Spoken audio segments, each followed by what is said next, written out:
කොහොමද ඉතින් මගේ ආදරණීය යාළුවන්ට මම හොඳින් ඉන්නව නේද? ඔන්න ඉතින් අද මම රසම රස කුකින් බ්ලොග් එකක් තමයි ඔයාලත් එක්ක බෙදා හදා ගන්න හිතුවේ. ඉතින් මම අද ලෑස්ති වෙන මෙන්න මේ පේන රසම රස චිකන් බිරියානි එක හදාගන්න. අපි බලමු මොනවාද මේ චිකන් බිරියානි එක හදාගන්න ඕන කරන්නේ කියලා. ඉතින් අපිට ඒකට චිකන් ඕනේ. මම මේ චිකන් ටික පහේ දාලා සීසන් කරගෙන තියෙන්නේ. ඊළඟට අපිට ඕන වෙනවා බීලුණු, අමු මිරිස්, තක්කාලි, කජු තියනවා නම් කජු ටිකක්, එතකොට කුරුඳු, කරාඹු නැටි, එනසල්, රම්පේ, කරපිංචා. මේ දේවල් ටික තමයි ඉතින් බිරියානි එක හදාගන්න ඕන කරන්නේ. ඊළඟට තක්කාලි සෝස් ඕනේ වෙනවා. ඒ වගේම තමයි ඉතින් බිරියානි එකක් හදාගන්න. ඉතින් හොඳම හාල් වර්ගය තමයි බාස්මති. බාස්මති තියෙනවා නම් ගොඩාක් හොඳයි. ඉතින් මම බාස්මති හාල් කෝප් එකමාරක් විතර මෙතන අරන් තියෙනවා.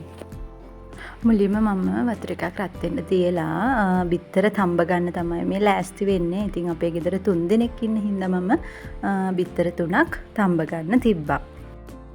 ඊළඟට මම ලෑස්ති වෙන්නේ මම සීසන් වෙන්න තියපු චිකන් ටික බෙද ගන්න. ඉතින් මේකට ෆෑන් එකක් ලිපේ තියලා ඉතින් අවශ්‍ය ප්‍රමාණයට, ඒ කියන්නේ චිකන් බෙද ගන්න පුළුවන් අවශ්‍ය ප්‍රමාණයට තෙල් එකතු කරගෙන චිකන් ටික හොඳට බෙද ගන්න ඕනේ. ගොඩාක් වෙලා චිකන් බෙද ගන්නේ නැහැ. සාමාන්‍ය ප්‍රමාණයට චිකන් ටික බෙද ගන්න ඕනේ. ඒ වගේම තමයි කියන්න ඕනි චිකන් ගන්නකොට ඔයාලා මේ බිරියානි එක හදන්න try කරනවා නම් හොඳට මස් තියෙන චිකන් කෑලි ගන්න, කටු තියෙනවා නැතුව. ඉතින් ඊට පස්සේ මෙන්න මේ ගානට වගේ එනකොට චිකන් කෑලි හොඳට දෙපැත්ත දාලා බෙදගෙන මෙන්න මේ ගානට වගේ චිකන් ටික බැදුනන් පස්සේ අපි මේ ටික පෑන් එකෙන් අයින් කරගන්න ඕනි.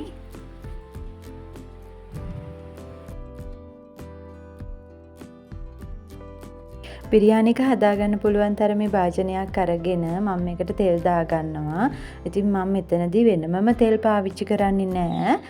චිකන් එක බැද ගන්න ගත්ත තෙල් ටිකම තමයි මම එකතු කරගන්නේ. තෙල් ටික චුට්ටක් රත් වෙන්න තියලා මම මේකට කපාගත්ත බීලුණු ගෙඩිය එකතු කරගන්නවා. ඉතින් බීලුණු ගෙඩිය එකතු කරගත්තට පස්සේ තරමක් විතර මේක බැදෙන්න තියන්න ඕනේ. ඊට පස්සේ මේකට අමු මිරිස්, කුරුඳු, එනසල්, රම්පි, කරපිංචා මේ දේවල් ටික එකතු කරගෙන චුට්ටක් වෙලා තැම්බෙන්න තියාගන්න ඕනේ. ඊළඟට මම මේකට එකතු කරගන්නවා මම කපාගත්ත තක්කාලි. මෙතනදී මම තක්කාලි පොඩි ගෙඩි වලින් ගෙඩි දෙකක් එකතු කරගෙන තියෙනවා. ඉතින් මේ ටික හොඳට කලවම් කරගෙන මම මේකට ඊළඟට මිරිස් කුඩු එකතු කරගන්න තමයි යන්නේ. මෙතන ඔයාලට සැරට කන්න කැමති නම් ටිකක් වැඩියෙන් මිරිස් කුඩු දාගන්න පුළුවන්. ඊළඟට කහ, තුන, පහ මේ දේවල් ටික ඔක්කොම දාලා හොඳට මේක මික්ස් කරගන්න ඕනේ. ඊළඟට මම මේකට එකතු කරගන්නවා සෝදලා පිරිසිදු කරගත්ත කජු ටික. ඉතින් මේ වෙලාවේදී ඕගොල්ලන්ට කජු එකතු කරගන්න අමාරු නම් ඕගොල්ලන්ට මේකට රට කජු එකතු කරගන්නත් පුළුවන්. මොකද කජු ටිකක් මිලෙන් අධික නිසා හැමෝටම කජු ගන්න අමාරුයිනේ. ඉතින් ඒ වෙනුවට රට කජු දාගන්නත් පුළුවන්. ඊළඟට මම මේකට කලින් බෙදගත්ත චිකන් ටික එකතු කරගන්නවා. මේ ටික ඔක්කොම හොඳට මේ විදිහට මික්ස් කරගන්න ඕනේ. ඉතින් මේම හදන බිරියානි එක හරිම රසයි. ඉතින් වැඩි දෙයක් මේකට එකතු කරගන්නේ නැහැ. ඉතින් බිරියානි පවුඩර් වගේ දේවල් ඕන වෙන්නේත් නැහැ. ඉතින් හරිම රසයි. ඕගොල්ලොත් හදලා බලන්න. ඊළඟට මම මේකට සෝස් ටිකකුත් එකතු කරලා හොඳට මේ මිශ්‍රණේ කලවම් කරගන්න. ඉතින් මේ වගේ ලස්සන රන්වන් පාටක් ඇවිත් තියෙනවා කියලා කියන්නේ ඔයාලගේ මිශ්‍රණේ හරි ගානට හැදිලා තියෙනවා.